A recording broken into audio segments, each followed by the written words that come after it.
Hey guys, assalamu alaikum, welcome back to my channel. I'm Sarah here and I'm here to give you guys a few answers to the questions you've asked me so far.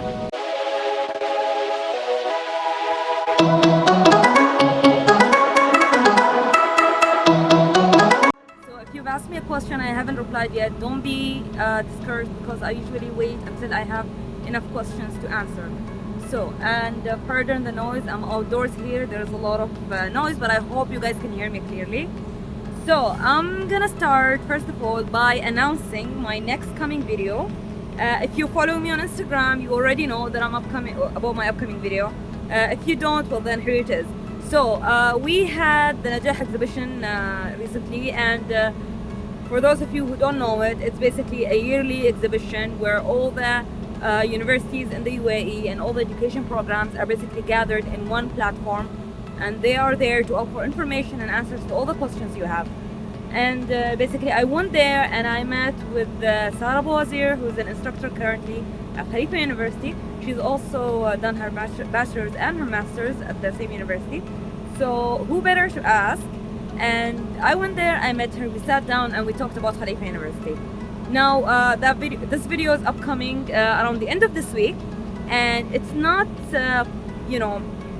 it's more of a casual talk, and we're not covering any of the questions relevant to the information that's already on the website.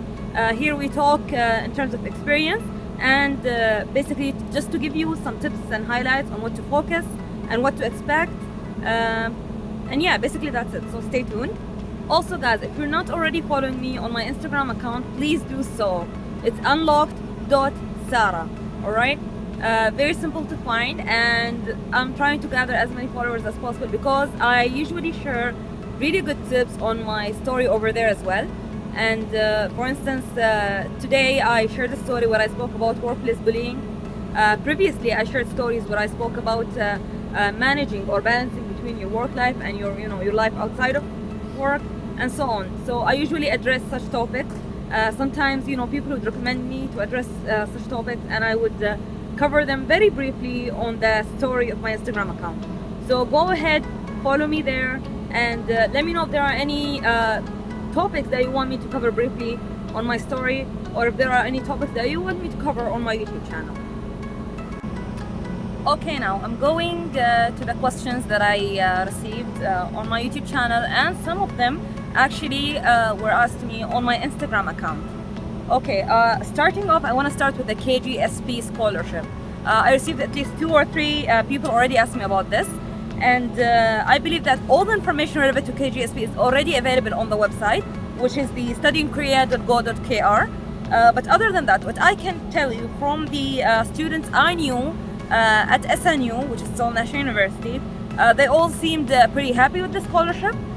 Their perspective was that it's pretty easy to get into it as long as you qualify for the criteria.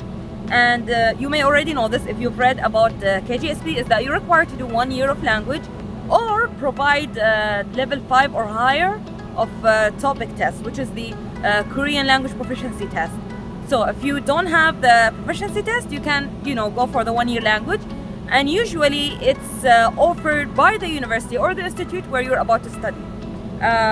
Almost every university I know in Korea has their own language institute, or they're collaborating with other language institutes. So keep an eye for that, and you should inquire about that as well.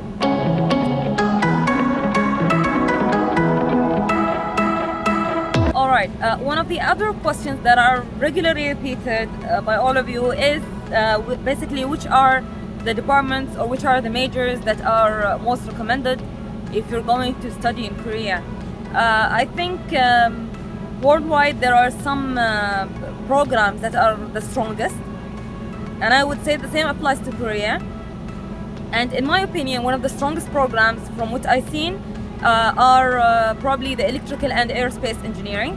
I'm not sure about non-engineering majors. That's not really my field, and it's not something that I can talk about. Now, one of the rising topics in South Korea were also neural networks, deep learning, and so on, which I believe are all relevant to artificial intelligence.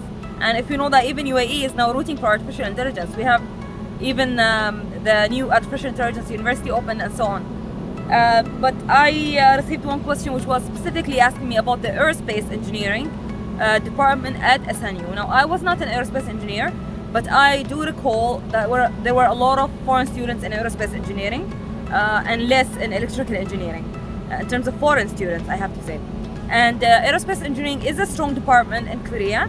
From my experience, it was the strongest within the defense industry, actually. I'm not sure about other industries. Other than that, I also want to address the question of settling down in Korea, basically getting PR and so on.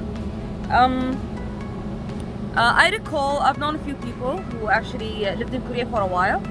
Some of them studied there, and some of them even got the PR.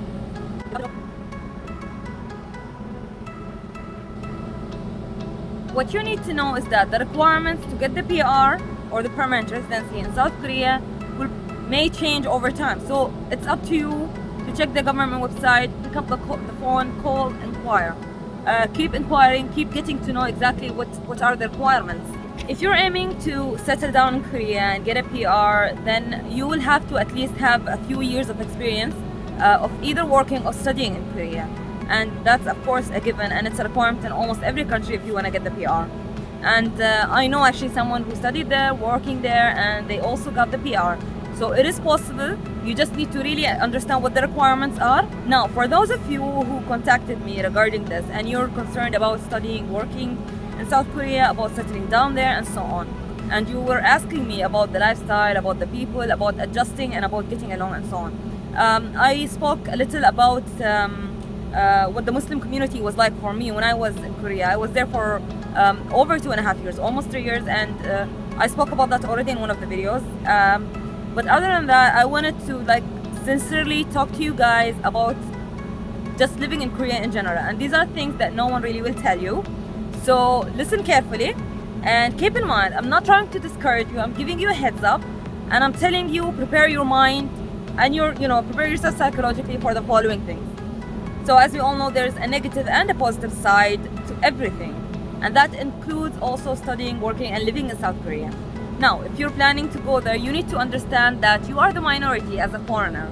Not all systems are accustomed or modified to accommodate foreign residents. And you will face a lot of difficulties if you don't know the language, if you're not experienced with the language, and if you're not accustomed to the culture there. And when I say culture, I mean the work culture. For me, it was really easy to get along with living in Korea, but the working culture was the challenging one. This has to do with the mentality and with what the people there are used to. So I'm not saying that there's something wrong with them. I'm telling you that they are used to something completely different. All right. For instance, speaking from my experience, if I am here and I'm arguing with a professor regarding a certain point, and let's say that I try to prove him wrong, or we get into a debate, maybe intellectually, given that we're both respectful to each other, that's acceptable. But in Korea, you're really not supposed to ever try to prove the professor wrong or question his opinion. There's no written rule on this. It's more of one of the unspoken rules that you only realize after you've experienced it. So the working culture there gives the professor a level of superiority over the student.